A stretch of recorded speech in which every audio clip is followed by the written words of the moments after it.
Meeting for February 17th, 2026 at 6 p.m. Let's all rise for the Pledge of Allegiance. I pledge allegiance to the flag of the United States of America and to the republic for which it stands, one nation under God, indivisible, with liberty and justice for all. Can I get a roll call, please, Madam Clerk? Supervisor File. Here. Clerk Newbeck here. Treasurer Brown. Here. Trustee Nalamathu. Here. Trustee Tedder. Here.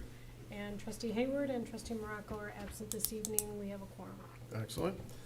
Can I get a motion to approve the agenda for tonight? I'll make a motion to approve the agenda as presented. Second. All those in favor? Aye. Opposed? Motion carried. Agenda's approved. Next is board and public announcement. Board members and/or individuals in the audience may make a statement containing information about a recent or upcoming event. You have 5 minutes. I'll let you know when you're at 4. Does anyone in the audience have any announcements? No? Okay. Anybody online? Okay. Anybody on the board? Trustee Tedder? Thank you. Just a reminder, this Saturday morning from 8:30 to 9:30, I'm hosting a coffee and conversation, just an opportunity to sit down with residents, hear what's on your mind. Coffee, soft drinks, tea, and water, of course, are on me. So if you're not doing anything between 8:30 and 9:30 this Saturday, I'll be at Leo's Coney. Thank you. Okay. Anyone else? Nope. All right, then I'll close the public announcements. Public comments. After being recognized by the chair, individuals in the audience may come up to the center microphone and address the township board. Speakers must go to the center there, identify himself or herself, limiting the comments to not more than 5 minutes regarding items that are not going to appear on the agenda. Does anybody have any public comments they would like to make from the audience? No? Okay. Anybody online? No? Okay, I'm going to close public comments. Public hearings, we don't have any. Tonight I should say, we have 3 presentations. The first one is going to be a presentation by Independence Television's annual production report by John Elkey, the station manager. Hi, everybody. Thank you very much for your time today. I really appreciate the board's time allowing me to update everything that's been going on with Independence Television. I know a lot of the times we're behind the scenes, so it might not be as prevalent, or the evidence might not be there as far as how much of a community resource we are. So I always like to keep the board informed about everything that we do accomplish throughout the community, and just so you have a better understanding of what we do. So thank you very much for your time today. I appreciate it. I promise not to take up too much of it. All right. So I'll start off. That's our staff photo from this past year. You can get a look of all of our staff going on. We'll switch the displays here in a second on the Diaz TV mat. But I will start right here with our serving the community. So from cable, live, and online, I kind of like to detail these events or pillars, each of our video center board meetings, about some things that we've been doing from the cable standpoint, from our live broadcast, and from our online standpoint. So just a quick recap of December 14th, some fun cable stuff that we did that was strictly on our cable channels. We partnered with the Miami Valley of Communication Council in Ohio. We were one of 21 community television stations to broadcast out a live call-in show with Santa Claus towards the holidays. So people would call in and you could talk to Santa Claus before Christmas and get your last-minute wishes in, I suppose, which was great. The last few years we have been up against Detroit Lions games at the same time on cable, so our viewership is a little tough, but we do our best. But it's been a fun live event that we are partnering with other community television stations across the nation just to provide something neat and local and fun, and especially around the holiday time. We also, as you can see the last sentence there, we started our own 24-hour movie marathon on Christmas Eve and Christmas with Santa Claus Conquers the Martians to compete with The Christmas Story and a few other ones. So just, again, providing some local flavor to everything that everybody has options here in Independence Township for some of these bigger events. On the live side, our capital improvement project for 2026 has been complete. As of January 2016, we did purchase a new TriCaster. And what that is, for those that don't know, it's just a big video switcher that we use to run all of our meetings out of the studio with. So we upgraded our program, or our equipment, just to kind of stay ahead of the lifespan of our previous equipment. Nothing was wrong with it, but it was nearing the end of life, so we wanted to be a little proactive as far as our equipment purchasing. And so far, everything's been working great. We're going to recycle any of the old equipment that we had, or use past equipment for our live equipment that we have currently, and just swap out some equipment. So it'll still get utilized in different ways, but happy to have this project done, and everything seems to be running smoothly. Looking at online as well, we have some new options available, especially on the YouTube side with auto dubbing, meaning that the meetings that you watch live on YouTube are available in other languages, along with live captioning, which is great. This is something that YouTube offers, which is nice. We're kind of monitoring to see how it goes, but it's just available now for our residents, that they are able to watch this in other languages. We're also going to be installing live captioning on our cable casts, or our cable broadcasts as well. So if you're watching online or on traditional cable, we're going to be having live captioning take place there too. It's one of our big projects this year, so something to look forward to. Now we'll get into the production update side of things. There's some photos of the staff and everything from this year's past. Start off with the State of the Community that we did in 2025 with the help of the Clarkston Community Schools PM TV production class. I'm going to be referencing them a little bit during my presentation. They're the students that we work with at Clarkston High School, but they were able to run all the equipment for our State of the Community, which featured the township, the school district, and the city of the village of Clarkston.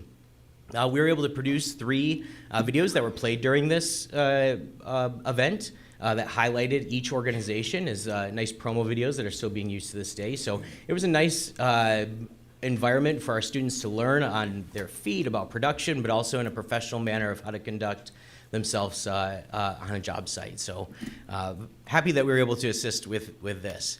The Clarkston Community Awards, it was the 40th anniversary this year. This is something that we do every year over at the Clarkston Community Church. We were able to assist with the live broadcast on May 14th. We also produce all of the videos that are shown during the awards breakfast. And then we use those videos later on social media to kind of drive audiences back to the breakfast and awards video if they missed it. So we're trying to utilize some of those different tactics, if you will, from a social media standpoint to drive our audiences back to our live events or recorded events on social media. But we also produced an additional PSA this past year to kind of increase awareness for nominations. Seemed to be a good thing to do, so hopefully we get to do something similar to that.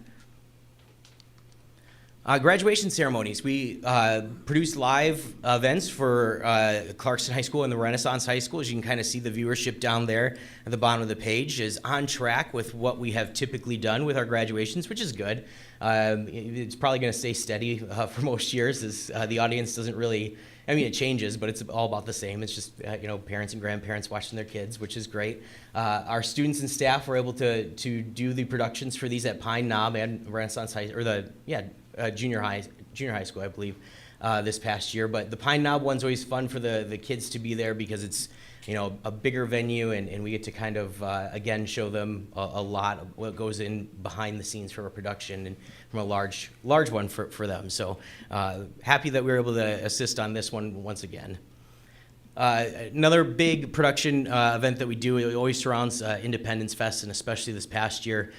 We did the following 4 videos of the Veterans Ceremony, the parade, which is not part of Independence Fest, but Independence Day. Exploring Independence Fest, we did a roughly about a 15-minute video, just highlighting all the different facets of Independence Fest and exploring all the different things that's offered by our Parks, Recreation, and Seniors Department. It's a really well done video by our staff. If you get a chance to check it out, I think it really encapsulates the event really well. And then we also record the fireworks with some drone footage as well, just for those that miss it. They can watch it the day after or whenever they like. So, and then we also live stream the parade. We've been doing this for the last couple years, every 4th of July, which has been nice. We've kind of finally worked out all the kinks of a live production in downtown Clarkston. It's always been our bugaboo of a live situation, but the last couple of years has been great. So we're happy to keep doing that moving forward. Summer Media Camp. This past year was, I think, our 5th or 6th summer media camp for kids that we've done here at Independence Television. We had 20 kids join us this year, which is more than 10 that we had when I first came on in 2023. We had 10 kids, so we were able to double our audience. That also included a wait list this year. Which was great, and we were able to utilize the wait list this year, which was wonderful. We kind of monitor how many kids we have per staffers, and that's how we determine how many we can let in each year. So with the help of our summer interns, our part-time staff, our full-time staff, we're able to put this on each year, but we also continue our production that we have going on. So that includes meeting coverages, event coverages, and everything like that. It seems to always fall on the same days as our summer camp. But the kids were able to record a podcast, a sports or weather segment. They did view a drone demonstration, which was great. It was myself that got to do it, but also one of our campers, you can see one of the photos, was also licensed to operate a drone, so he got to talk to the kids. He and I did a demonstration, which was kind of fun. It's really great when the kids bring their own equipment in and like, hey, I want to learn how to use this. I have this stuff. I don't know what to do with it. And we get to kind of workshop it with them a little bit, and they get to hopefully leave afterwards with a little bit more knowledge and understanding of how everything works.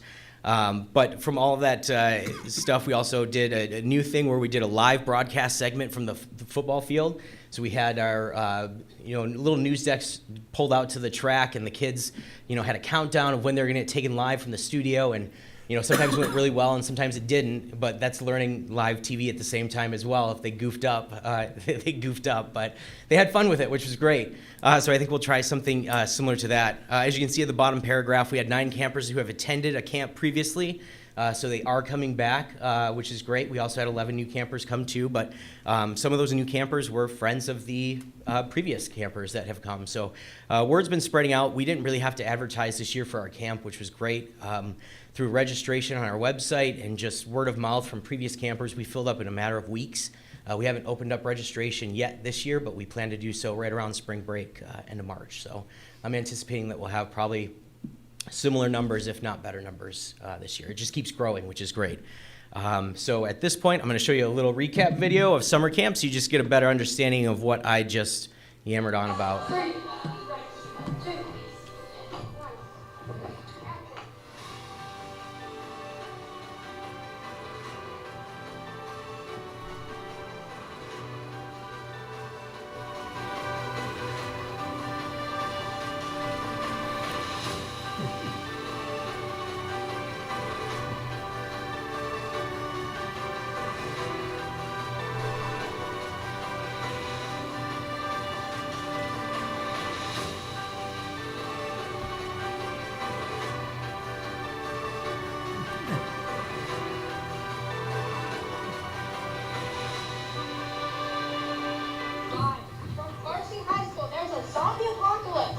Where normally humans are becoming zombies. As you can see behind us, there are zombies. We should probably run. Maybe. We're doing a news report, it's fine, whatever. Yeah. So, the zombies are man-eating kinds that, oh shoot. Run. Ah! Ah!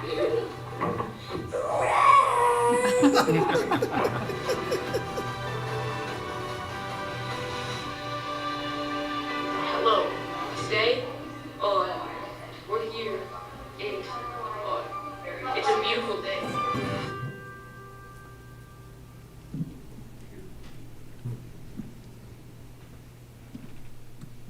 So at the end there, you also saw the dive-in movie that we partner with Independence Parks, Rec, and Seniors that we at Deer Lake Beach that our campers come up and set up the screen for every year, and they get to kind of see, again, the behind the scenes of what it takes for a movie to put that on, and then the families come out and enjoy a great time at the beach. So we just made that an inclusion as part of our camp, so we make sure that the camp lines up with that movie event each year to kind of partner and make the both programs kind of benefit from each other. So it's been really great to kind of see that flourish. We actually had higher numbers at that dive-in movie this year than we've seen in years past as well. So it was really a successful not only summer camp, but also the dive-in movie saw great success as well. So that's great to see. Another nice production that we always do each year is the Holiday Lights Parade. We broadcasted live this year when temperatures were at like 0, which was great. Our equipment held out. I didn't think it was going to, but it did. Big thanks to Ann and Katie of Connecting Clarkson, who produced podcasts with us at Independence TV. They were our hosts again this year for the parade, which always adds a nice little local flavor. They're really good at, doing all that stuff, and I just appreciate their time with their talents and everything. But we were also able to use some additional footage that one of our production coordinators captured last year to do a promotional video for the parade ahead of time and just kind of push it out for the live stream. So it was another successful live event. Hopefully people got to enjoy it warm in their homes. Always like to have people out and about at the events, but for situations like these, it was great that we were able to provide this resource where people could stay safe in their homes. The next few segments I'm going to touch on are public, education, and government. These are the 3 pillars that I feel like Independence TV leans on, of how we serve the public, how we serve the education side of our community, and the government. So first I'm going to start with our public side. We saw a huge variety of public shows created and coverage and created in 2025. We produced 12 episodes of Michigan Moment, which is a series created by our staff. Matt Legato, our production coordinator, does it now, but on the 26th of each month on our social media and then also cable and YouTube, he puts out a video about 2 to 3 minutes of a small fact about Michigan and dives deep into it. It's really interesting.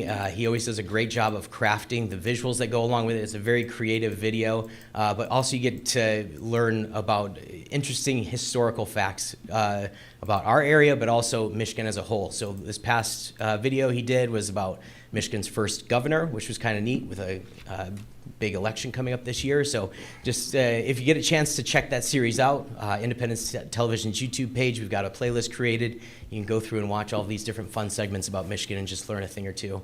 It's one of my favorite shows that we've created, or not created, but have continued on this past year. Along with that, we also did 21 episodes of Connecting Clarkson, which was, I'd say, an increase of what we've typically done, but it's a great community resource that was created in 2023. As I talked about earlier, Katie and Ann have been nothing but wonderful to work with, and if you get an opportunity to listen to their podcast or watch it on our YouTube page, I highly recommend it. They have such great local flavor and guests that it's definitely worth a watch and listen. So. Also, along with that, we had Inside Independence with Joette and Conversations with Bill. We produced 60 videos of community events, an additional 4 PSAs for the library this year to highlight some of their various programs. We broadcasted 12 meetings for the library board, totaling about 678 minutes, and also 23 city council meetings for the city of the Village of Clarkson, which was about 1,700 minutes total this year. And in the bottom right corner, you can kind of see some of the different organizations that we work with and have created videos with. Most notably, I'm not going to go through and list them all, but we do a lot with the Chamber of Commerce with 14 ribbon cuttings and 17 event videos that we do. SCAMP this year with Clarkson SCAMP, they were celebrating 50 years as an organization, so we did a 3-part series highlighting their history, their community impact, and what holds for their future. Just a plethora of different organizations that we happily help and create videos for to extend the word out about all the great things that are happening in our community, that if you weren't able to go to these events, you can hopefully learn about these organizations and events through our videos. On the top right corner, you can kind of see one of our most watched videos in 2025 was the Independence Market grand opening in April, which was kind of a fun and unique video for us to put together. And in the bottom left corner, I didn't touch on that, but it's kind of something fun we did this past year with the library's trunk or treat.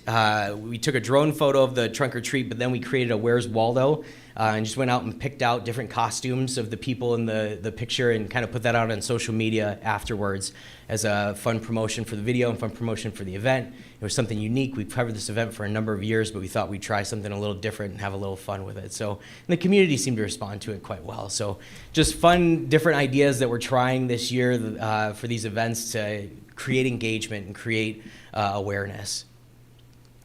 Moving on to the educational side, the CCS, Clarkson Community Schools Media Program. Just for those that don't know, the kids put on all of these broadcasts. So what I mean by that is they run all of the switching for videos, the audio, the cameras. For sporting events, they run the scoreboard.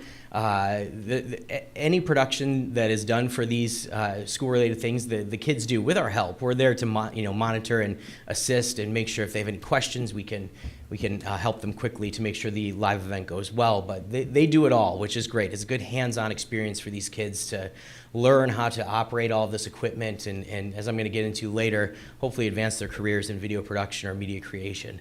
But we did 14 live events from a high school sporting standpoint, with 6 being football, 2 girls basketball, boys basketball, soccer, field hockey, lacrosse for boys and girls. We did 12 board meetings for the school district, about 766 minutes this past year. We also had 2 former media students come back and serve as our college interns this past year. Tanner Rapal, who's top right corner, he's attending Michigan State currently. And then Riken Smith, who's the top left corner, attending Central Michigan University. Riken was actually one of the first students at Clarkston High School to take advantage of our accreditation program that we have with Central Michigan University. So he passed the media classes at Clarkston High School and was able to gain college credit at Central Michigan to further his video production career. So happy to see that students are taking advantage of that, but also promoting this career-ready program that we have at the high school to get kids ready. We have so many past interns, past students that have already gone to graduate college, get their first jobs. They're getting awards, for their work that they're doing. It's really great to see that the people that have gone through this program are really taking advantage of the head start that they can get with this hands-on equipment. We always like to promote that we are a career-ready program. We want to make sure that we can train the next generation of kids to give back in ways that they haven't. So happy that so many kids are realizing this, and we're able to do that through this program. As you can see in the bottom corner, some other events that we did with the school district are college night, some military signing days and dedications. We did some stuff with Team Rush as well. We always do a lot of award ceremonies toward the end of the year, which is great. We also were able to help out with a few movie nights too, so just a lot of fun. Now, from the government side, lots of meetings. But along with all the meeting stuff, we were able to produce 2 episodes of the Township featuring DPW and Parks and Rec. We did 3 PSAs for DPW as well, 2 holiday greeting videos, a City Hall selfie photo, the Township postcard, which was down at the bottom. We kind of created to have, again, some fun. That was used in the summertime, just something a little different, but hopefully something unique to our area. And lastly, I was able to present at the National Government Social Media Conference in May about the best practices to achieve great, and great's subjective there, but I think it's great, video production for government videos. And then also leaning on my photo background, I was able to take headshots and create headshots for all of the employees in the township. So as you can kind of see with the meetings as well, it kind of details all of the different boards and committees that we cover. Under the miscellaneous, it's just Video Center Board, as well as the Sashabaw Corridor meeting, and some joint planning and trustee meetings that we did too. So in total, we did 62 meetings this past year for Independence Township, totaling just over 6,000 minutes of meeting coverage. So an info sheet, because I know it's a lot of information that I just provided from a public education and government standpoint. In total, we did over 109 meetings this year through Independence Township, the school district, City of the Village, and the library board. We covered 88 community events. We did 36 different studio shows. It's about averaging 2 meetings and an event video a week for the year, with a studio show just about every 2 weeks. And the app that you see here on the side, all programming can be found on our Cablecast app, which can be on your phone or on a smart TV. So if you don't have traditional cable, or if you don't watch on independencetelevision.com or YouTube, you also can take us with you in your phone too, and watch live now, which I think my daughters are watching live right now at home. So Molly and Lucy, hi, I hope you're having a great night. But they're watching through this Cablecast app right now too, which is great. From social media, in 2025, as I kind of stated earlier, we started creating a lot of different social media videos to draw our audiences into our live events, or watching a recorded version of our programming, just to kind of create a different buzz for viewership and make sure that these links just aren't put out there for to get lost. Hannah Gray, who's our multimedia specialist, continues to stay on top of all of the topical trends for social media, and I always say she's really great at finding new ways to present our materials to different audience members. So from Facebook, Instagram, she's able to take our content and then also deliver it in a way that's going to work on Facebook, or deliver it in a way that's going to work on Instagram. She's really great at doing that stuff. So, and we've seen, as you can see, increased reach, click links, follows on Facebook through 2025. Our Holiday Lights Parade drone shot was one of our highest viewed posts. And Instagram, our biggest content are the sports videos that we do. So we take a clip from a football game afterwards and put it out there and say, hey, you can watch the full game on, our YouTube page. So we found that kind of using these different platforms have helped draw our audiences on each platform back to our live events, which we have liked doing. And on YouTube, we do manage a lot of YouTube pages, but I'll just strictly touch on Independence Television's YouTube page. We gained 248 subscribers this year, with one of our highest videos being a ribbon cutting video with the Chamber of Commerce, Ecos Wealth Advisors, which had over 4,000 views. We don't get that for ribbon cutting videos, which was kind of fun to see. But I think they embedded it on their website and everything like that, which was awesome. So they appreciated the video, and it kind of took off, which was great. Here I'm going to touch on the Philo Festival of Media Arts Awards.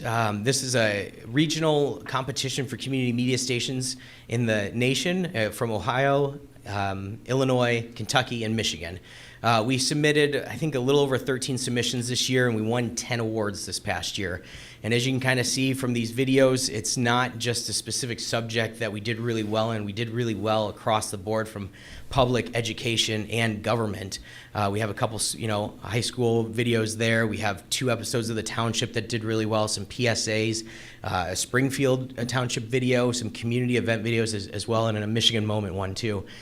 So it was really nice to see that we were represented in a well-rounded manner, that the videos that we are creating are representing our community hopefully well, but also that we're not just leaning on a really good government coverage or really good education coverage, that we're hitting on all cylinders as far as how our video production is going out, and it's consistent, which is really great. It's what I like to see, and that's how it was represented here. So really happy. Independence Television in this iteration has been around since 2013. This is the most awards that we've won in this contest since then. So really happy to see our staff recognized in this manner, and I hope that we can continue the success. So what's up next for us? We have a few events over at the Senior Community Center. That's one of our hot spots that we like to go to. They put on a lot of great programming, and we've been lucky enough to be able to record the programming and put it out there, and we found a really nice audience for these programs that they put on at the Senior Community Center. So on the 24th, we've got the 7th anniversary of the Montgomery bus boycott, and then Women's History Month program on March 25th, and we'll also be at the Clarkston Area Chamber of Commerce Women in Business on March 20th, which we record each year and put out afterwards. So with that, are there any questions? Thank you very much for your time. I really appreciate it. Any questions?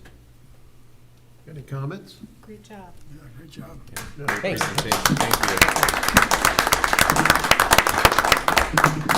Thank you. You always do an outstanding job. I appreciate you and your team.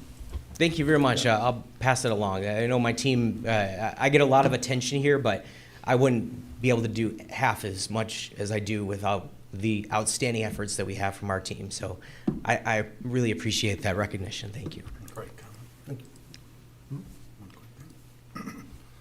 you. I just wanted, the football team no longer videotapes your own games, right? Well, they do. They have some eyes in the sky like every football team does, but we do all of the football games, yeah. They utilize a lot of your stuff though, right? Yeah. Like, I think was our a big football deal. is our probably our highest watched high school sporting event, obviously. But the kids do a great job, and it's really tough for them because sometimes the kids come in first week of school and we got a game like that Friday, and they haven't even touched equipment ever in their life.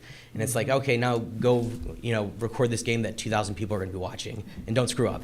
That's really hard. Yeah. But they do a really good job, and it's a learning lesson too because they take it to heart a little bit. There's a lot of people watching. I really got to be careful with how I do things. So it's certainly difficult, but the students do it all. It's great to sometimes they, oh, you guys did a great job in the football game. Well, it wasn't us. It was the kids that did it. I appreciate it, but it was the kids. So Great job. they deserve all the credit for those productions. Right. Thank you. Thank you. All right, next on the presentation is the Clintonwood Park expansion update, and that'll be brought up by Lisa Christensen, the Director of Parks and Recs and Seniors. Hi, good evening, everybody. I'm excited to be here tonight with many members of our Parks, Recreation, and Senior Advisory Committee to share with you all the accomplishments that we've been working on that we call the Clintonwood Park expansion. And I'll walk you through a timeline here to kind of set the scene. You guys will take public comment on that. Will you do public comment for presentations? No, but we could. Okay, yeah. You want to do that way?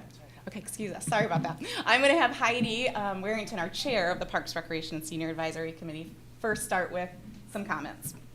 Thanks, sir. Of course. Okay. Good evening, Township Board, staff, community members. As chairperson of the Parks, Recreation, Seniors Advisory Committee and also a nurse executive with the Department of Health and Human Services, I am proud to express our committee's full support for the Clintonwood Park expansion. We see tremendous value in preserving and enhancing our natural spaces, not only for recreation, but also for community health. I especially want to highlight the potential for forest therapy and nature-based wellness initiatives as part of this project, which can provide significant mental and physical health benefits for our residents. Additionally, we strongly support connecting the new trails of Clintonwood with Independence Oaks, creating a seamless network for hiking, walking, and outdoor exploration. And in fact, hot off the press today, we got a letter from Simone Rivers, Supervisor of Planning, of support to connect Independence Oaks with Clintonwood that came today, and we'll hear more on that. So tonight, the subcommittee will share, and Lisa, the details of this exciting expansion, and I fully endorse their efforts to make the vision a reality. Thank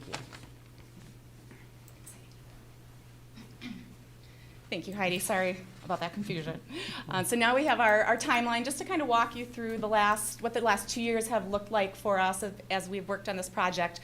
In November of 2023, a 39-acre, we do call it 39, it's like 38.7, so we're just rounding up to throughout the presentation. But a 39-acre property was purchased adjacent to Clintonwood Park by the township, and the township annexed the new property to Clintonwood Park, turning our 120 acres into roughly 160 acres. And this is an extremely important purchase, not only for our department, but for the township, because this now protects 39 acres of floodplain that is home to the headwaters of the Clinton River. This preserves wetland and our woodland ecosystems at Clintonwood Park, and it allows us to expand accessible trails and ultimately will increase the long-term asset value of Clintonwood Park.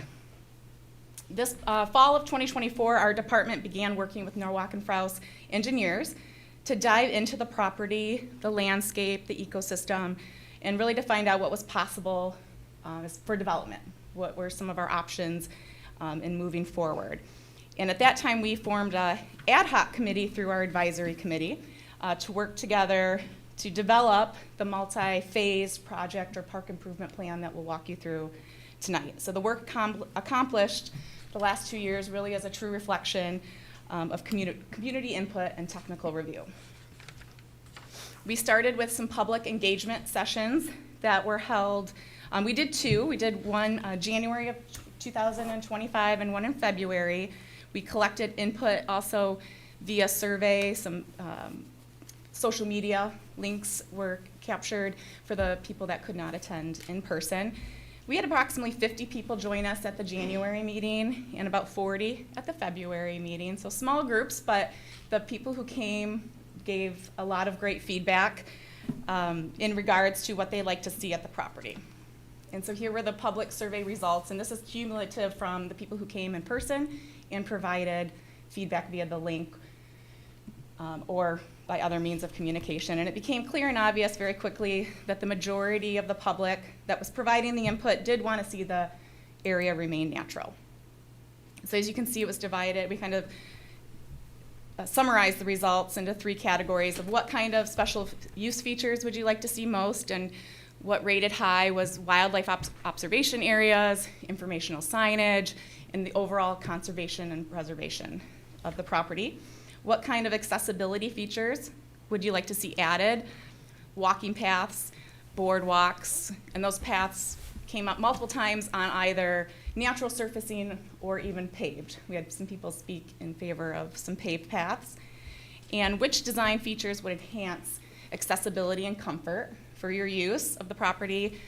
So that would be providing restrooms, seating along the trails, multi-purpose trails, stone, mulch, or grass, paved, and of course boardwalks came up multiple times throughout. We did have a large showing of Perry Lake residents. So the new property does run along Perry Lake Road. So the residents in that area came through to our meetings and spoke about their concerns and seeing more traffic coming into that side of Perry Lake and that side of the park. If you're familiar with the road there, it is very narrow, and they were concerned about us creating an entrance there at the park and calling for more public or vehicles to come down there. So we made the note of that throughout the presentation. So now I'm going to introduce to you Camila Duarte, who is our chair of the ad hoc committee that was formed through our advisory committee, and she's going to walk you through the phasing of the possible trail development that we're looking at.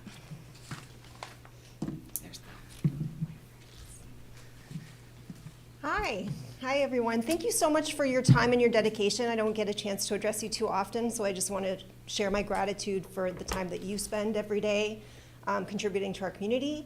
And I also want to introduce the group. So it's not just me. I'm the chair of the subcommittee that's specifically looking at this addition. But there's also members here today that I just wanted to introduce really quickly. But it's Joette, Ross, Bob, and we also have a special guest from Independence Oaks that's also here. He'll introduce himself. But Jackie's not here. She might be calling in.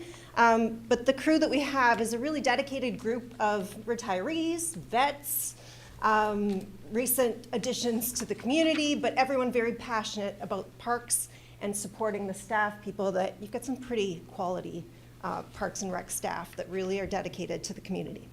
So just really quickly, I haven't used this guy. I know you are dying to see what's going on. These are the existing features that are out there. We were lucky enough to go through the new property and do a hike. And since most people haven't, because it was private property and the trails are hard to find, I think one thing that I want to make sure I convey to anyone that hasn't been out there, it is a kind of a magical place. I don't want to get too gooey, but sometimes you say, well, let's create a natural space. Let's try to make it natural. Let's try to make it a trail. This is an existing place that's quiet. You can't hear the traffic. It has beautiful trees. It has open spaces. There's 3 bridges where you cross over these beautiful streams. So it already is a really nice place that we just didn't have access to.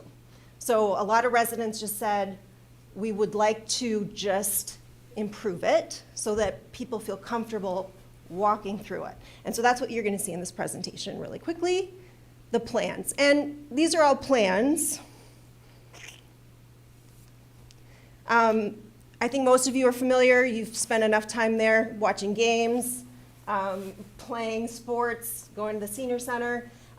Where the parking lot is now, some of you might remember there used to be a walking path that's a little worn out now. But what a lot of the feedback was that we got back was, although we have this new idea of creating nature trails on the top, a lot of the feedback we got back was, let's revamp the existing walking path and combine the two so that we not only just have a tiny little path up top, but we also include it to the existing work that's already been done on the property. So that's, most of you have seen these. If you haven't, there's some images there of what the path looks like now. The white line going through wasn't added electronically. It's usually when we have cross-country events, they spray paint the path along and it eventually fades. And that's the new section. So as you can clearly see, the streams are going through, and the white lines are kind of what's there right now. So I'm looking at the left is the new parcel that we're talking about, where it says new parcel trails. I don't want to get into too much detail, but stop me if you have any specific questions, and I'll try to point it out as best I can. On the right side, you see what is already there as well, which currently has been used by a lot of runners. Again, the cross-country events that go through there. Our park staff do a great job of just clearing some of those trails already. And again, we would love to see these two things tied in. These are some pictures that you can see of what's already there. Now, since then, since these pictures were taken, I think a year or two ago, some of that has grown. These trails require a little bit of maintenance, so equipment to go in and clear the brush from coming into the trails. But that really is how beautiful, these are real pictures of that space. That really is how beautiful it is back there. And that's the vision. So linking in the yellow being the park trail that's already there that could be revamped, just even, maintaining it with the gravel, going through. Larry has the technical terms of how to actually revamp those trails. I won't go into too much detail, but you can definitely ask him. And then the woodland trail is the green, with the new, we'll call it the river trail, is the blue.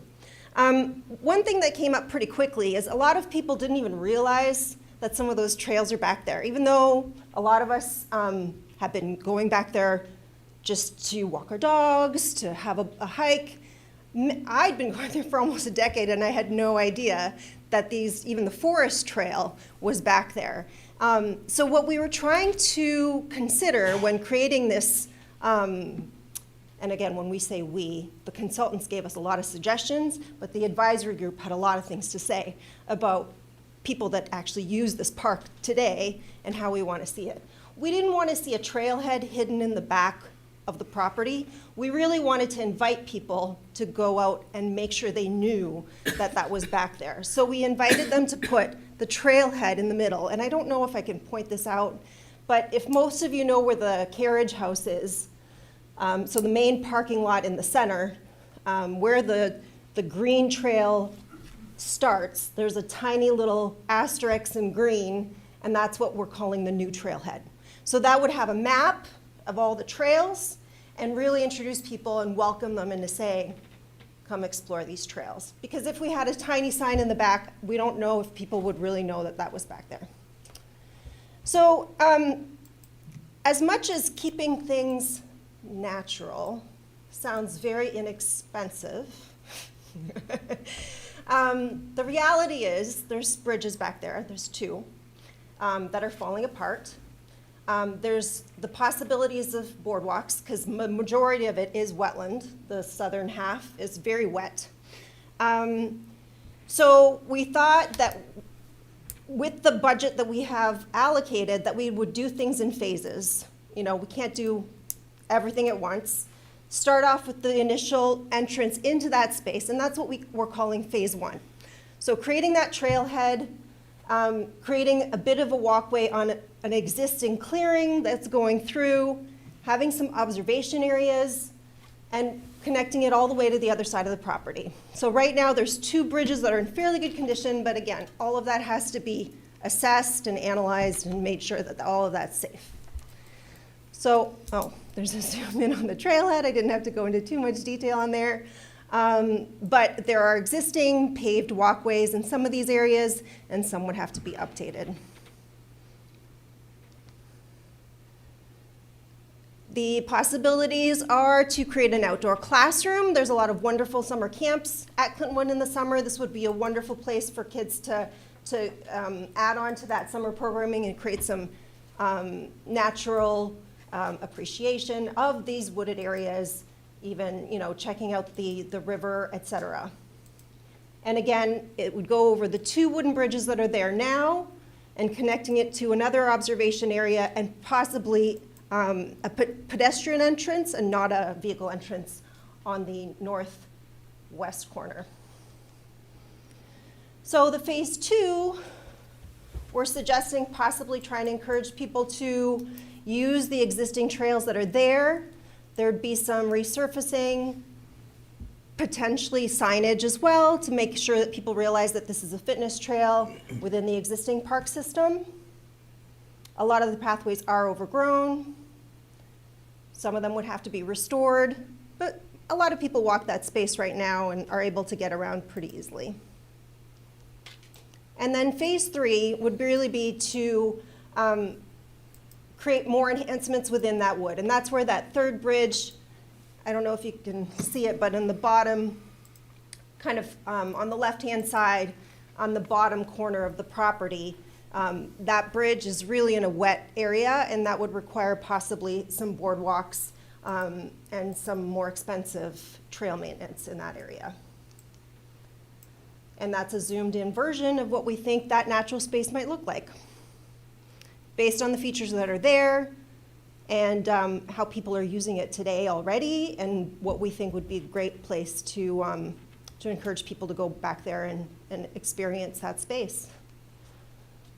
So that's and then phase 4, again, a few more. I don't want to get into too many details. There's a lot of lines in there, but if you have specific questions, I'm happy to answer as best I can.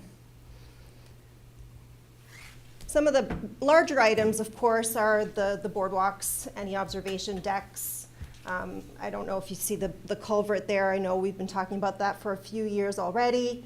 Possibly a buffer screen to hide the maintenance sheds that are down there right now, just to make it more of a natural space.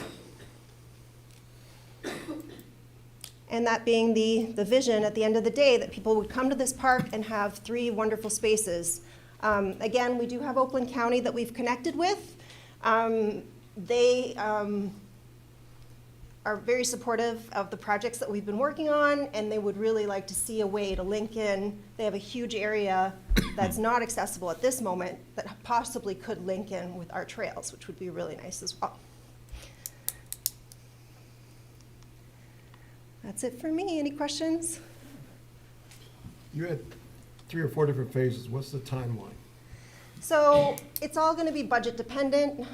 We've had some preliminary numbers come in, and we know that we have, and Lisa might be better equipped to talk about this, but it's not nailed down as far as like which phase. I mean, in theory, they'll go one at a time, but it really is based on what actual dollar numbers come in for each phase, and whether or not, you know, we might tweak and not do the culvert at the end. We might do it at the beginning if it's more important. Those decisions haven't been made. That would be more on Lisa's side. Okay. Yeah, I'll just make a quick comment. Yeah. Just really quick on timeline, the way we develop this in phases, the nice part is, like, phase 1 and 2 can be happening concurrently, and we can space it out and make the determination of how fast or slow we're completing the stages to match with budget and grant opportunities and things like that along the way. Because really phase 2 is the restoration of what we already know as the walking trail at Clintonwood Park. So we can be doing that while planning and developing things on the new property. There's a lot of flexibility is what I'm saying. The woodland path, is that where it would connect back to the Correct. Independence Yep. Oaks? Yep, that's the northeast side, and that's a good segue to maybe have Jeremy come up, if you wouldn't mind, introduce himself, and he can, we've had him at a few of our meetings along the way, and he can just share a few thoughts coming from the county. Hello. Like Lisa said, my name is Jeremy Brown. I'm the park supervisor for Independence Oaks and Orion Oaks County Parks. Work for Oakland County Parks, and well, a few things. So Simon Rivers is our new supervisor of planning, not Simone, Simon, but easy mistake. So he had an opportunity to review your plans and stuff, and he really wanted to offer his strong support for the plan as laid out. You know, but first, I just wanted to say congratulations on acquiring what a great parcel of property. I mean, just a high quality watershed for the Clinton River. I grew up in Sterling Heights swimming in the Clinton River, and I'm the park supervisor at Independence Oaks, so I kind of nerd out on that. But just what a great parcel, and you know, the dedication and commitment to make that happen. You know, everybody deserves a pat on the back for that. So again, congratulations on that.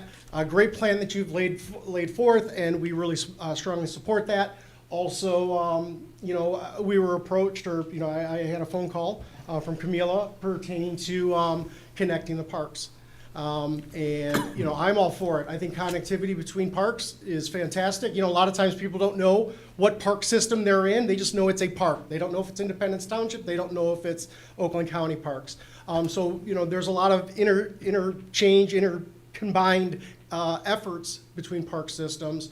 But so when I was called, I was all for it. I talked to my chief of operations. He was all for it. Then our manager of operations was all for it. And then the big one, our chief of natural resources, she was all for it too. And that's like, boom, you know, that's a huge hurdle for us because, you know, that's what we are there for, is to preserve the resource. So to get her, you know, buy-in at least to start the conversations were huge. You know, Independence Oaks, you may not know, but is over 1,200 acres, nearly 1,300. We do have 12 miles of maintained trails. We do maintain 9 of those for cross-country skiing in the wintertime. We have the archery range, we've got a campground. We have a newly designated old-growth forest. Nearly 300 acres of the park has been designated either a second old-growth forest. 79 acres of it is truly old-growth forest with nearly 300-year-old trees in there as well. And this is a great opportunity for us to combine those two. And just, you know, provide more walking space, more trails. You know, you guys probably already know the #1 requested amenity in parks are trails. You know, time and time again, people want opportunities to get out there. You know, it's your mental well-being, your physical well-being. There's just so many benefits to having trails available for your constituents. So whenever I see the opportunity, we try and go for it. But I think this is a great stepping stone to get these conversations started. And you know, we look forward to working with you guys and seeing what we can accomplish because, you know, the possibility's there and the will is there at this point too. So, so again. Is there a trail already in existence in Independence So, Oaks on the north part? okay, so I am not I have not gone walking back there, but I've talked to some of my staff and Larry, and there is a gate back there that's been locked for a long, long time. There is apparently a little way that people go around that, and then they are walking back there already. We also know there's already some of the homeowners that live along there that utilize it. Not supposed to, but, you know, it's a story as old as time. But so there are opportunities. There are already some footpaths back there. It's my understanding some of the hesitancy in the past was us wanting to have standardized trails, which, you know, 10 foot and so much base. And now with our new chief of natural resources, she's open to more footpaths and more natural pathways. And I think having that openness, you know, there's already some of that back there. So I think if we can, hopefully once the snow melts, we can get back there and get some boots on the ground and see what will actually work out. You know, we want to avoid the vernal ponds and, you know, the sensitive natural areas. But, you know, like I said, the desire's there and the will is there to try and make something happen. So, you know, this would be fantastic if we could continue the conversations and see what we can do. But I think that's it on my part. I'm not a public speaker. I did my best. He gave me some notes, but I threw those out. But my wife tells me I like to hear myself talk.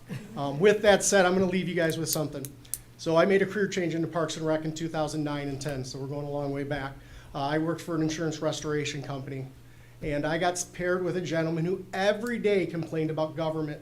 It was government this, government that. And finally, I was working part-time at Oakland County Parks. I said, hey, I work for the government. Without missing a beat, he said, but that's Parks and Rec. We get value for that. You know, that was fantastic. So I just wanted to share that. So when they come at you with the budget for this new proposal, just remember, we get value for that. But I encourage you guys all to come out to the park. I'd love to have you out. We'll hop on a golf cart, go for a ride. I'll let you know all the good stuff that we've done and that we have coming up. It's a beautiful park, and we'd love to have you guys out. So, all right, cool. Thank you, Jeremy. Thank you. And to close, I would like to invite anyone else from the advisory committee if they'd like to say a few words just to close the presentation. Well, I'll say something. Thank you, Ross. Yeah, come on up. I don't remember real well, so I will be done. Ross Galentine, do you want my address? Sure. 6858 Wesley Terrace. I'm one of the members on the subcommittee, and I just want to let you know that this property is truly exceptional. It's a rare gem that you don't find in the township. I had no idea until I actually walked it. It boasts the clear streams that flow through it, the nature. I didn't know we had beavers in Independence Township, and they're out there. It's a place where residents, the township residents, can take a short walk to unwind from the hustle and bustle of the day. You know, a 20-minute walk, you just calm your head down. But I would like to, hopefully, I don't know if people have walked it, but I'll be more than happy to walk it with you.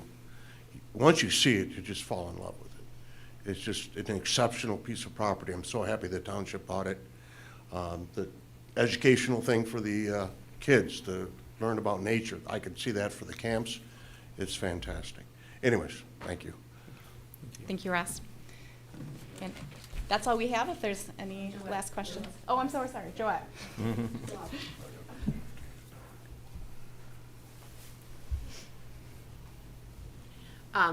I just want to speak to the historical nature of this piece of property. When Jeremiah Clark the third and the second came, they had a sawmill on that park. You need water, you know, sawmills, and there was lots of trees. So they came out, and so the Clark sawmill is listed on an 1837 map in that area. So we are protecting some historical preservation along with just the nature, and it is a beautiful park. Even I went slogging through, and I didn't fall. I don't know, about a year ago. So it is a very nice place, and we are protecting the headwaters of the Clinton River. Thank you, Joette. Any other questions from the board? Trustee Tedder? I just like to make a comment. It was a really wonderful presentation. I'm privileged to be as the board liaison, and I don't make as many meetings as I'd certainly like to hope, but this is among the most engaged groups we have as far as advisory committees go, and this is just a small representation of the many members who are engaged on a regular basis. They're passionate about their parks, and this is one such example. The group was also very integral in getting our community garden back up and running, and so there's just a lot of great things happening. And you know, the gentleman from Oakland County Parks couldn't have said it any better. When we're talking about budget constraints and limitations, I think legitimately this is one of the few areas within township government that I think there's an easy acknowledgement that there are some general fund dollars that we may end up as Parks and Rec may occasionally end up in a deficit spending situation. It is truly one of those tangible assets and tangible pieces and benefits that residents thoroughly enjoy. So again, thanks everyone for the great work you do, and Heidi as chair, and Larry always representing the township well in addition. Thank you. Anyone else? Nope. Okay. Thank you. I'm sorry, what? There's a hand up on Teams. Oh, we can't see them now. I don't know how to deal with that. They hear you on the mic. Whoever has their hand up, if you would like to make a comment, please go ahead. Yes, can you hear me? Yes, can you please give me your name and address, please? Yes, Norm Freshke, 7199 Deer Lake Court. I'm also on the advisory committee. I'm a new member, end of last year. I've been very impressed with the work that's being done. I am traveling and I can't be there today, but I did want to just voice my support for it. This is following the master plan. All the resident feedback that we have is green space is one of the most important things for Independence Township. We have this land now. It's a great asset that we're adding to the mix. We just have to bring it over the finish line to make it usable, to make the residents aware of it, and I think we're in a good way, and I have heard a lot of support from the residents that I have talked to about it. So apologize I can't be there and the background noise, but I just wanted to voice my support there. Thank you. Thank you. All righty. Thank you, Lisa. The next one, we have a presentation. It's the 2025 Township Investment Report for the fourth quarter, and that'll be conducted by Paul Brown, the treasurer.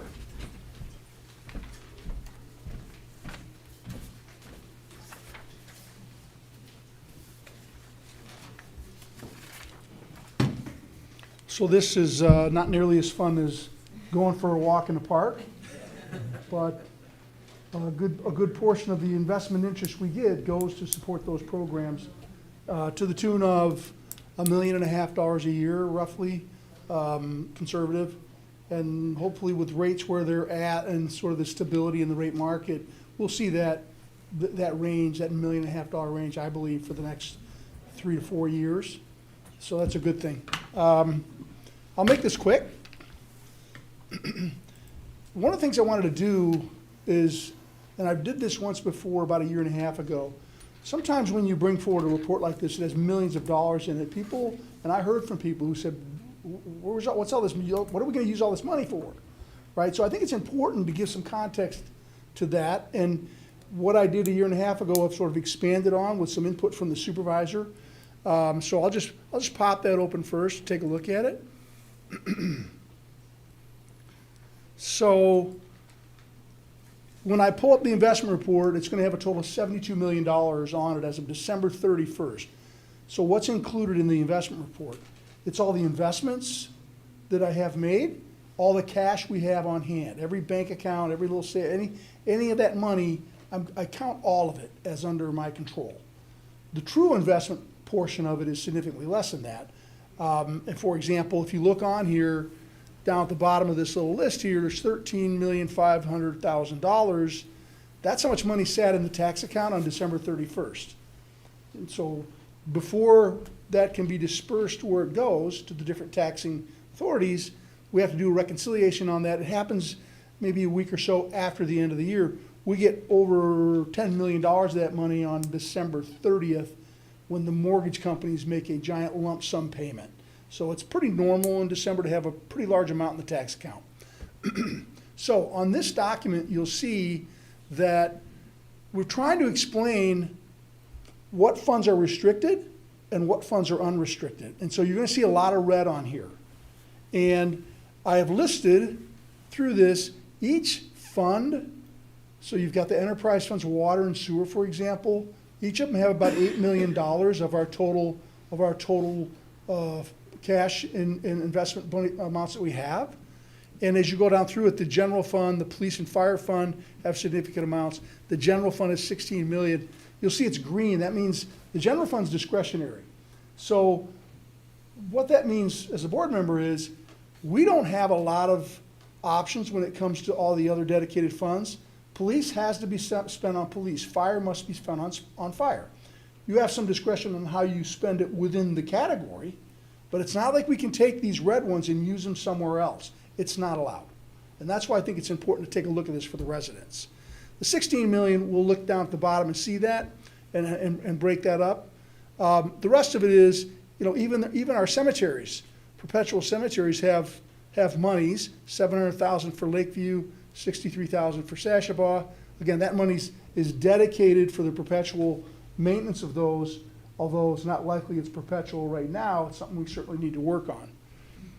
Capital projects would be in here for, say, the fire department. They do a great job planning ahead on what kind of equipment will be needed, whether it's ambulances or the bigger trucks or the equipment they wear when they're going into fire. So they plan really well for that. Safety path, you'll see, has a very large number in it at the end of this year. They tend to get that money collected because projects are fairly expensive, and the safety path committee, I'm sure, will be bringing forward their plans for the coming year to spend some of that money down. Again, the safety path fund is a millage, so everyone's tax bill's got that on it, so we can get more paths out there and people could walk to the parks, right? That's our hope. A few more of them on here. I'm not going to go through all of them. I want to get down to the total, so I've got the total, and I want to then show the general fund breakdown. So the things I have in here that are green, that's really, there's some placeholders in here, and these sort of placeholders are unofficial, and they've been put in place by administrations going back 8 years or more. Where, hey, it'd be neat if we could do this, so they try and identify if there's a way to do some things. $2 million for park acquisition, $647,000, again, for Parks and Rec. Keep in mind that, and we talked about supporting the parks, the board's greatest discretion is with the general fund, and historically, we use about 40% of the general fund goes to parks. So I think we're in line with what the residents want on that part. Hopefully, we can even do more. There's a capital project fund. There's in here for town hall improvements, unassigned. So that's just, it's excess funds for the general fund.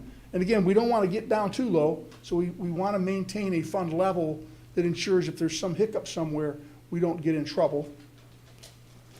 There's $650,000 in here is actually escrow money. People who are doing projects with the building department, they turn in escrow money. These funds belong to other people, so they're held here.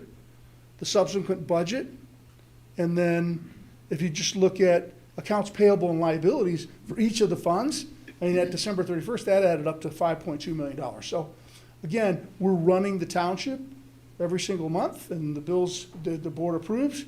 That's part of that number at the bottom. That gets us down to the 16 million that I pointed out up above, which is somewhat discretionary. At the top, it's in green. Some of it's not down below. All the other ones in there, though, again, those are placeholders. The board hasn't made any improvements for any of that stuff. The reality is the ones in green down below of the general fund, that's discretionary spend for the board. In any way the public thinks we need to do it, they'll let us know. So with that said, I'm going to jump into the investment report and we'll just take a quick look at it. Oh, any questions on that component? Hopefully that's, again, I think the board understands that pretty well. I think it's important the public understands that, how that lays out before I jump into an investment report that says we have so much money.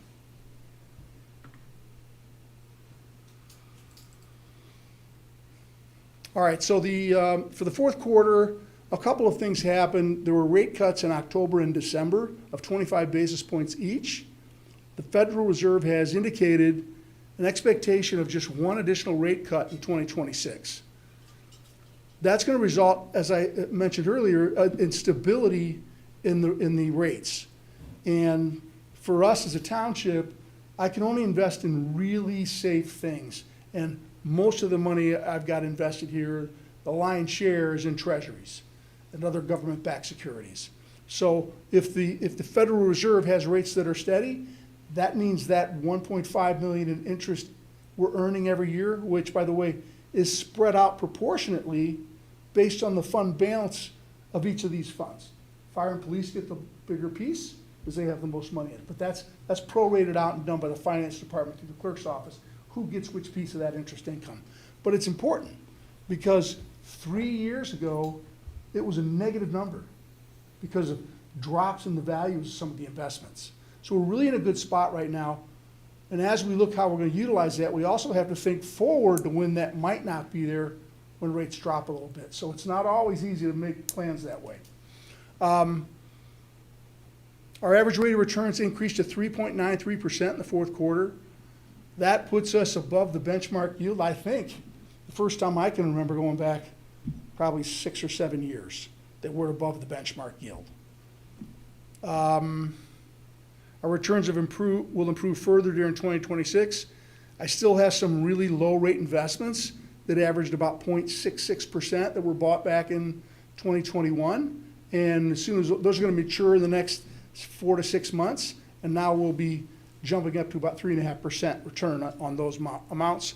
And those investments exceed $500,000 in total. Not a lot of change to this, which is the investment type, the distributions and the credit ratings. Although I want to point one thing out. I think everybody's aware that U.S. Treasuries went from AAA to AA last year, right? The rating companies lowered the ratings on them. Didn't really have a huge impact on anything.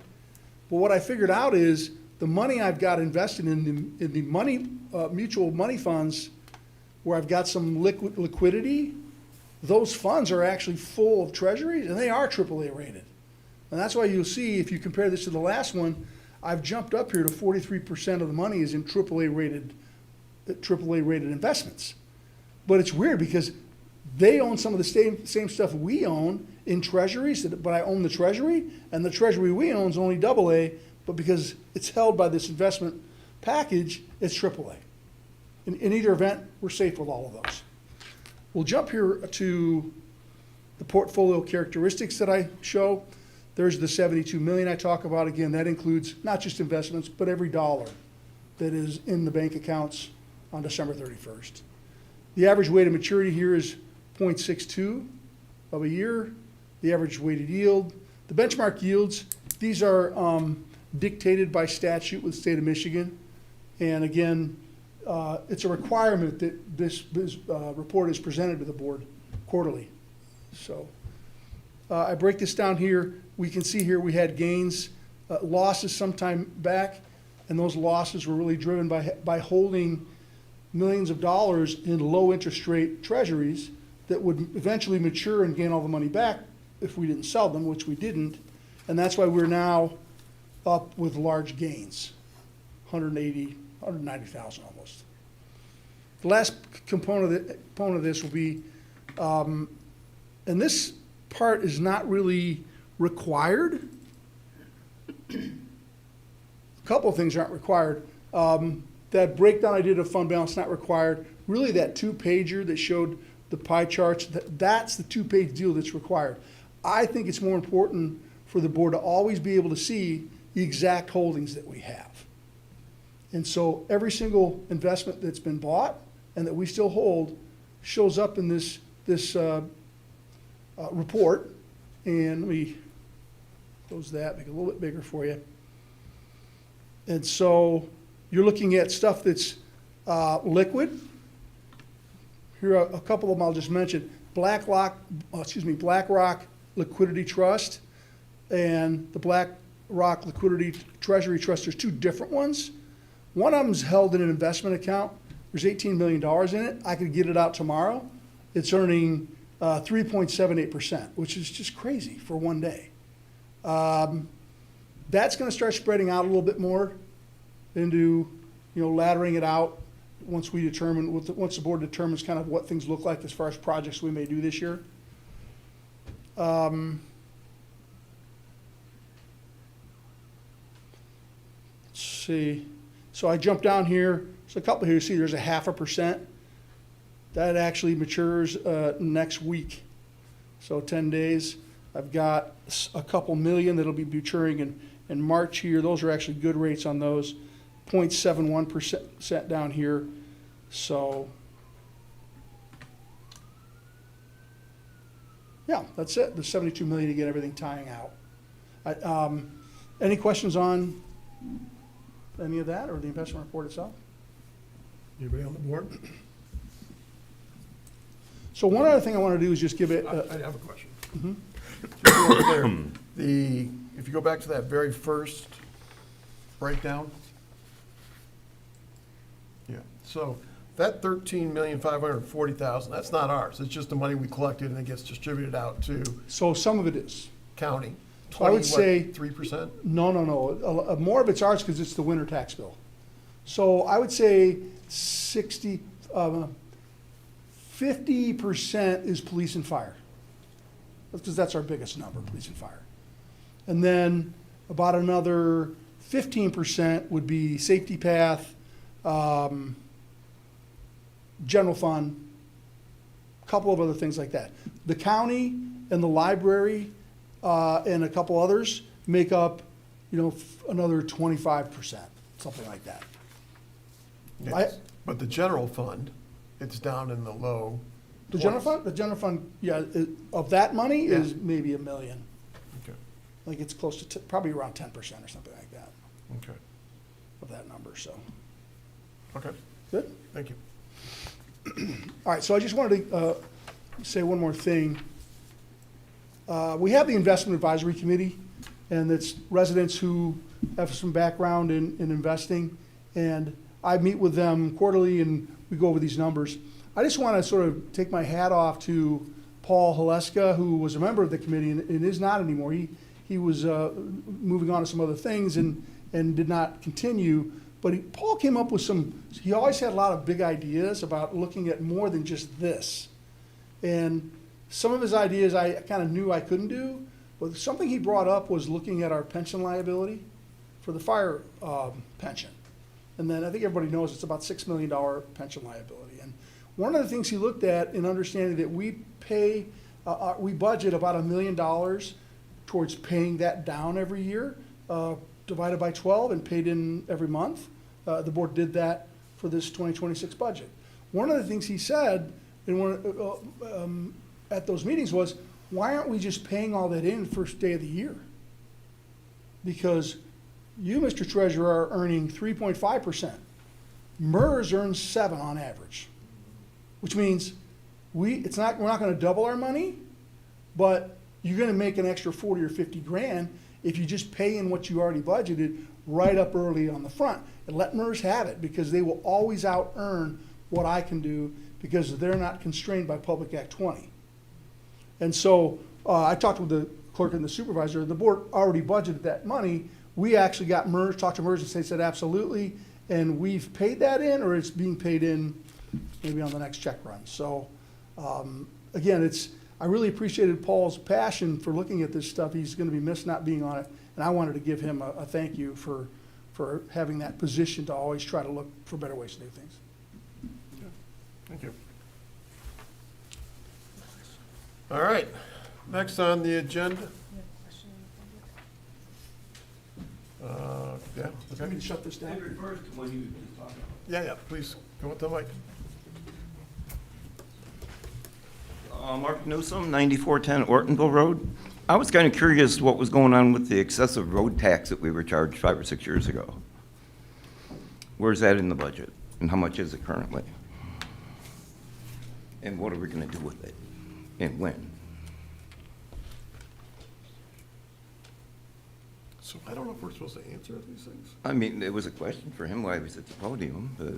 It's a presentation. Oh. If you want to call me tomorrow, I'll get some numbers for you. And yep.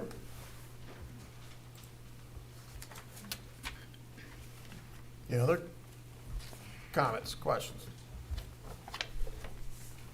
Anyone? Okay. Let's move on to the next item. The next item on the agenda is to carry over postponed agenda items. There isn't any. On the consent agenda, there's 5. Request to approve the Board of Trustees regular closed session meeting minutes of February 3rd, 2026. Request to approve the February 10th, 2026 check run including ACH for $1,309,999.66. Ratify the January 30th, 2026 payroll for $334,673.05. And a December 2025 EFT ACH wire activity, $626,033.56. Also, number 3, request to approve budget amendment number 4, carrying forward of 2025 funds into 2026. Number 4, request to approve 2025 Community Development Block Grants, CDBG, public service contract with Clarkson Area Youth, CAYA. And request to approve Brady Lodge rental with alcohol Saturday, April 11th, 2026. Can I get a motion to approve the consent agenda as presented? So moved. Second. All those in favor? Aye. Opposed? Okay, carried. Thank you. Items removed from the consent agenda. There wasn't any. On the regular business now, again, after being recognized by the chair, members of the public shall have the opportunity to address the township board on items listed on the agenda. Speaker must go to the podium and identify himself, herself, and limit their comments to no more than 5 minutes. There shall be no further, when I say podium, I meant the mic up here.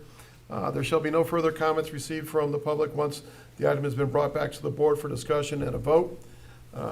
So, first item on there is the request to approve. There's a request to approve the Senior Community Center Advisory Committee, and this is going to be brought forth by Lisa Christensen, the PRS Director. Hello. All right. So this is to seek approval of the reappointment of 3 of our current members for new 3-year terms. replacing terms that expire on February 28th, 2026. And the three members are Gregory Gagne, Diana Kazetta, and William Kuntz. Okay. Any questions or comments from the audience? Online? No? Okay, bring it up to the board. Any questions or comments from the board? No? All right, can I get a motion then to reappoint Gregory? I move to reappoint Gregory Gagne as the new three-year term of the Senior Community Center Advisory Committee, with term expiring on February 28th, 2029. Second. All those in favor? Aye. Opposed? Motion carried. Can I get a motion to reappoint Diana? I move to reappoint Diana Kazetta to a new three-year term of the Senior Center Community Center Advisory Committee, with term expiring on February 28th, 2029. Second. All those in favor? Aye. Opposed? Motion carried. Can I get a motion to reappoint William Kuntz? I move to reappoint William Kuntz to the three-year term of Senior Community Center Advisory Committee, with term expiring on February 28th, 2029. Second. All those in favor? Aye. Opposed? Motion carried. Thank you. Thank you. Next item is a request to approve the Independence Township Cross Connection Program and adoption for Resolution 2026-004. This was actually being brought forward by the DP Director, David McKee. He was not able to make it today. He had some personal issues, family issues to deal with. This is a resolution that we had already passed, and it's just going through and saying that he went through the motions of getting all the documentation required by Eagle, and it was accepted by Eagle, and now Eagle is requesting us to approve it. I don't know if anybody in the audience wants to make it a little bit more of a, do you want to address anything further? Okay. So really, we're just looking here for a motion to approve the Cross Connection Program as presented, and then adopt the resolution 2026-004. Can I get a motion, please? I move to approve the Independence Township Cross Connection Program as presented. Second. All those in favor? Aye. Opposed? Nope. All right, can I get a motion to adopt resolution 2026-004? Make a motion to adopt resolution 2026-004 for the Independence Township Cross Connection Program as presented. Second. All those in favor? Aye. Opposed? Motion carried. Thank you. Third item on there is requested to approve the waiver request for the stormwater regulations for the DDA. Back in October of last year, the board approved to modify the township's ordinance to be in line with the county's ordinance for the stormwater drains on small parcels. I think we've already made this exception to one other parcel on M15, and we're just looking for the DDA to have that same exemption given the smallness of the park, and so they don't have to go, they can just adopt it. Is there any questions in the audience about this? No? Any questions from the board? And again, we're just adopting the 1 acre or less ordinance. It has to, when we pass that to follow the county, we did state that the board has to approve each one of these individually. It's not automatic. Okay? No? Okay, can I get someone to make a motion on this, please? Pursuant to Article 5, Section 2.119B, Stormwater Retention and Detention, having received the Township Engineer's report and the applicant, Independence Charter Township, having met the requirements of Section 2.119B, I move to approve the waiver of stormwater regulations for the property located at 5854 Dixie Highway as allowed under Article 5, Section 2.119B, conditioned upon compliance with the recommendations of the Township Engineer and any other reasonable conditions stated on the record by the Board of Trustees. Support. Okay, can I get a roll call, Madam Clerk, please?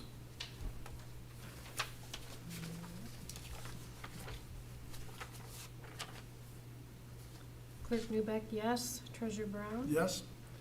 Trustee Nalamathu? Yes. Trustee Tedder? Yes. And Supervisor File. Yes. Motion carried. All right, great. Motion carried. Thank you. The final item on here for the regular business is the request to adopt the board and committee members for Open Space Advisory Committee. We have two that we are looking to appoint and reappoint back to the board.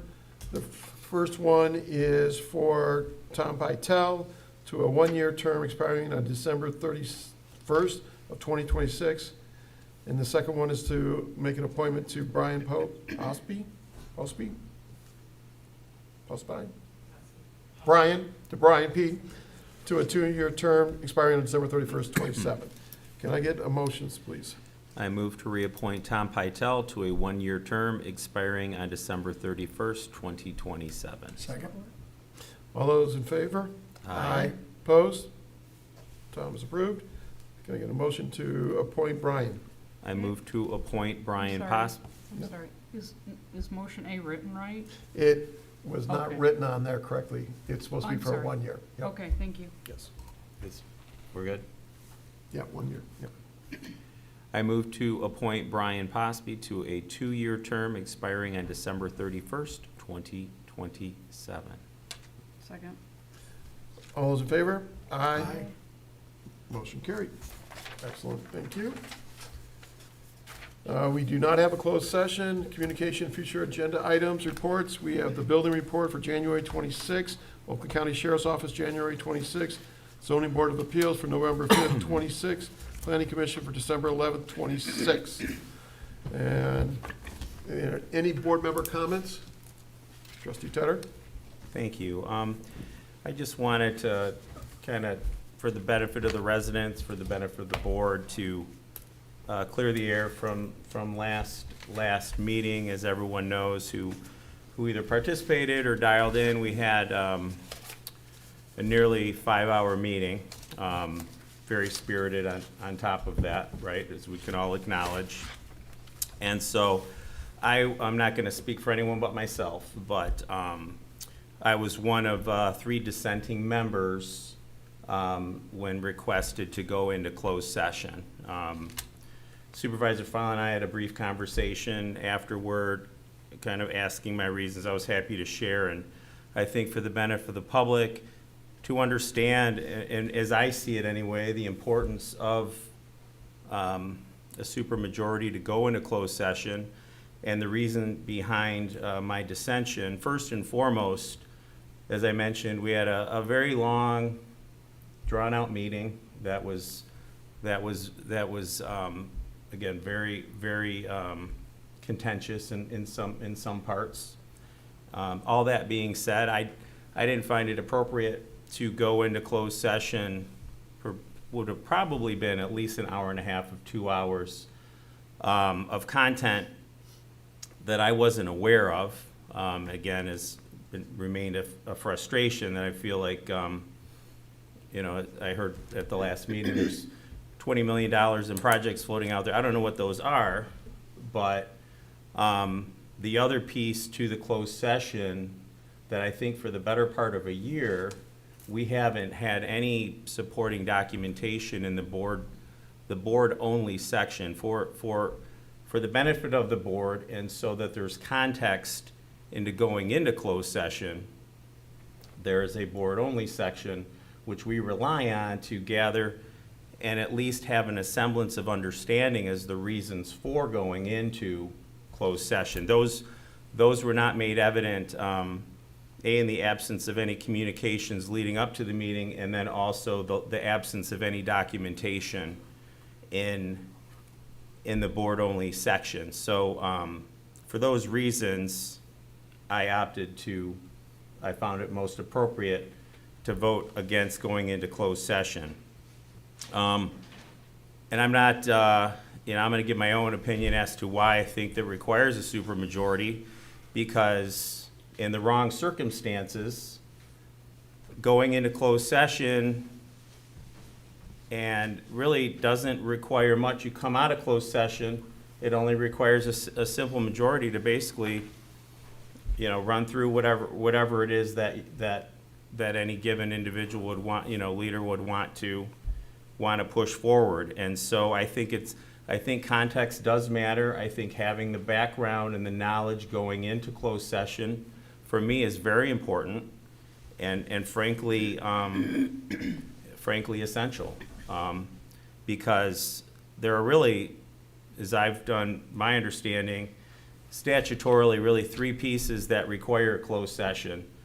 That if you have certainly pending litigation, you have personnel matters with township employees, you have union negotiations, and yes, in a very prescriptive way, dealings with real estate, but really only to protect our interests when we're talking about the money component. But general discussions about real estate and those things can be discussed out in the open. So frankly, there is a lot of latitude for the board to be able to perform and make decisions in the presence of the public, much more than I think that we have the impression of. So I felt it necessary for the benefit of the public and for benefit of any of the board members who cared to know my position and why I voted no. Those were some of the reasons, and I do stand by the statement. And I know, reading through the minutes in preparation for this meeting, that I was called out stating that I have had conversations. I have received communications from many people outside of this board. So a lot of poorly kept secrets in the township. But the one thing I do know, that I have not been privy to conversations that perhaps were connected to this closed session, because I still don't know specifically what would have played out. But I do know that it's a very long meeting, and I think cool heads prevail. We will be better suited moving conversations down the road. And I also want to address the fact that dissenting vote in no way impacts the plans for the fire department. We, last meeting, allocated $400,000, which sets the fire department up real nice for the next 6-7 months. So unless we stall communications for another 7 months, our chief and his plans that to this point we've supported are in no harm or in any way of receiving any repercussions in relation to that. So again, just wanted to share my point of view. I think closed session can be an important tool, a valuable tool, but it also obliges the board members coming out of that to basically to be muzzled on that, whatever that topic is. And so we want to be careful about what we limit ourselves and what we subject ourselves to. And so that's what I have to say on that. Thank you. Any other comments? Just a couple questions. Because of where Trustee Hayward and I sit, now that monitor's up there, we can not see the person speaking half the time. Would it be possible to have it mounted to the wall, maybe on a arm? And secondly, I was curious as how come we don't have an officer at our meetings anymore? We used to have an officer in the back, just for, politics can get very temperamental. It's ugly out there, and I would prefer them here for when we're ready to leave home, and I'd like them back here during our meetings. Okay. I would like to make a comment on that closed session. There was 2 legal opinions put in there for the closed session, for the topics. So, and I also find it kind of interesting if you claim you had no idea what it was going to be, but yet somehow you've came up with it, so it was going to be an hour and a half, 2-hour meeting. How could you summarize that or surmise that if you didn't know the context of what it was going to be about? There was also a timing issue there on something that had to be done and made a decision on, because there is a clock ticking. So those were things we're going to try to be addressed during that meeting. But that's all I have to say on that. All right. Can I get a motion to adjourn? Move to adjourn. Second. All those in favor? Aye. Opposed? Meeting closed. Thank you.